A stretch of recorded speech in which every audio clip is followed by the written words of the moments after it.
so we can start. Was it what? It's okay. So hi, we're right now in Bucha, close to the church where I was 2 months ago, where one of the big mass graves were. We are right now here with Sasha in front of the city council. Hi Sasha, thanks for the interview first of all. Please introduce yourself to the crowd. Who are you? And Sasha is speaking in Ukrainian and Angelica is translating. Sasha also can speak English, but he feels more comfortable to do it in Ukrainian. Ну, насправді я хочу сказати, що я хочу розмовляти українською мовою, тому що я взагалі російськомовний, але хочу перейти на українську. Отже. Sasha just told us that to speak Ukrainian is his principal position because before this Russian occupation he spoke Russian language, but now he decided to speak Ukrainian. Отже, я звичайно бучанець, народився, прожив тут майже все своє життя. Власне, і працюю також в Бучі. Працював до того моменту, коли моє робоче місце не розбомбили. Sasha was born in Bucha, lived in Bucha and continue living in Bucha and worked in Bucha. And he worked before his place of work was bombed. So it's super interesting. You said you normally spoke Russian and now you just want to speak Ukrainian. Did you ever had a problem to speak Russian before here in Bucha or in Kiev or somewhere? Взагалі ні. Ви ж розумієте, що я, в принципі, до війни розмовляв українською повністю. Проблем не було абсолютно ніяких. It was not problem with speaking Russia in this place, in this city. Sasha learned and knows the Ukrainian language as well, and he could speak Russian both as Ukrainian language. Я вам можу більше сказати, я до цього я писав вірші російською мовою та публікував деякі з них. І ніяких проблем не було. Before Sasha wrote some poems in Russian language and it was no problem with this, absolutely. Ніяких критики, нічого. No critics, no. So let's start when the war started, 24th and 25th of February. What was your experience? В перші дні я взагалі не розумів, що йде війна. Так, я чув якісь вибухи десь вдалі. Але я не розумів, що це. Я не міг ментально зрозуміти, що трапилася така біда. Вже десь день на 5-й, на 6-й, коли все ближче і ближче звуки, то я вже зрозумів, що почалося жахіття, а коли російські війська зайшли в місто, це взагалі був кошмар, тотальний кошмар. Firstly, Sasha didn't understand and didn't believe that the war is started, yes, and then some days after this, he realized that this is real war outside. So did you stay the whole time in Bucha or did you leave? Я весь час я був у місті. Я виїхав лише в перший день, коли українські війська зайшли в місто, тому що в мене дуже сильна була зубна біль. Мені потрібно було до лікаря виїхати в Київ. He was all this time in Bucha and staying in Bucha, and he was absent in the city once when he needed some stomatology, some doctors. Dentist. Yeah, dentist. So what happened during the occupation? What did you experience here? How was it to live with Russians in your city? Жити в окупації – це просто кожного дня ти прощаєшся з життям, ти розумієш, що ти можеш вийти на вулицю і тебе можуть пристрелити в буквальному сенсі, або ж до тебе може прилетіти в будинок снаряд і ти нічого не зробиш. Living in occupation is mean that you every day you are saying goodbye for your life, and you understand that you can enter out of the apartment and you can be killed, or you can get some bomb into the house. So it's difficult. So when I was here the first time 2 months ago, there were all these bodies on the street. They killed even animals. What can you tell about this? Ну, особисто я коли гуляв просто по вулиці, я бачу дуже багато мертвих, як і тварин, так і людей.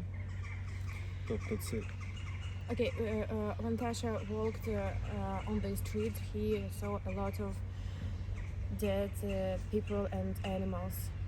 Тобто навіть тут по цій вулиці, там трошки всередині вулиці, я просто бачив, лежало щось накрите плівою. Я просто підійшов, подивився, а це просто жінка була мертва. І це це не єдиний випадок.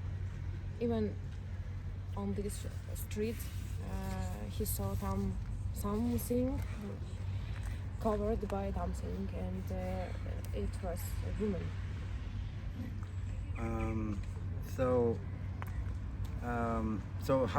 What did the Russians do? Like, what can you tell us about the rapes, the killings? Like, what? I mean, I think you know a lot of stories from a lot of people. Yes. Ну, перша з історій це було від дівчини, яка у нас в підвалі знаходилася. Тобто вона взагалі з Гостомелю. Вона приїхала до нас, вона хотіла виїхати, власне, але її зустрів вогонь від російських військ, і вона була вимушена бігти сюди до нас, тобто в якесь безпечне місце. І більше того, з нею була сестра, здається, 9 років їй було. Їй прострелили руку і її довелося ампутувати. The first story is about the girl that stayed in the house, and she lived in Gostomel. She wanted to leave the city because of Russian occupation, and she was with her sister of 9 years old, and this sister had a shoot of the arm, and this arm was amputated. So what about this? If I can ask about all these rape stories we heard, because we interviewed like 2 months ago some victims of rape. There's this story: there were 25 women in a basement, and they were raped for 4 weeks, and 9 of them were pregnant. So what can you do? You know anybody of these people? Ну, цю історію я чув, але з цих людей я особисто нікого не знав, але в мене є своя історія з цього приводу. Тобто в мене вбили знайому в Бучі, вона взагалі з Києва, але в неї бабуся живе в Бучі, тому вона тут була під час окупації. Її знайшли повністю оголену, зі слідами зґвалтування і з 2 кулями. І вистрілили в груди та в голову. Sasha don't know about this story. He's heard about this story, but he has no friends or some people who knows. But he has his own story about his friend. This is a girl that lived in Kiev, but she was in Bucha with her grandmother, and the occupants killed this person and raped her, and she was killed by two shoots, one in the head and one in the chest. So what do you feel about all that? I mean, is it hard for you even to talk about that, or what are your feelings about that? Я не можу сказати, що мені важко про це говорити, але, так би мовити, не хочеться взагалі це згадувати. Це був дуже тяжкий період в моєму житті, але я можу вам сказати, що в цей час якби я перестав відчувати там чи страх, чи радість, взагалі втратив просто свої емоції. So it's not difficult to think about this, but this was like in a period of time when you cannot feel anything, any emotion of this. Правильно? Ще хочу додати просто, що було мені було страшно, He was scared, але не за себе. but not about you himself. Я тут був не один, тут була моя сім'я, тобто моя мати, мій брат і його дочки, племінниці.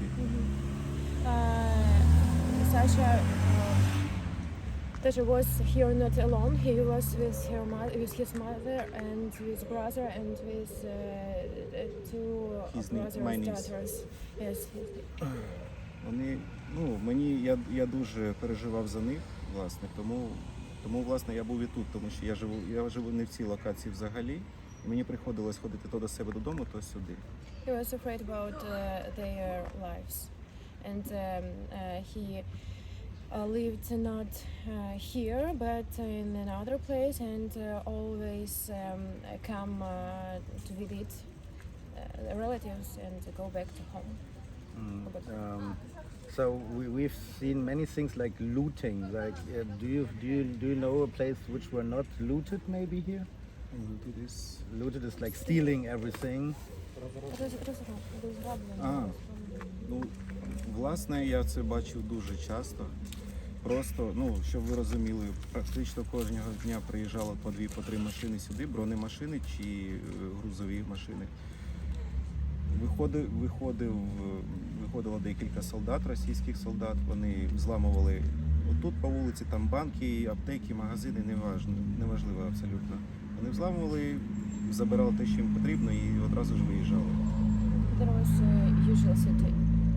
it was a usual situation when some cars came and a lot of people collect everything they can steal and take with them.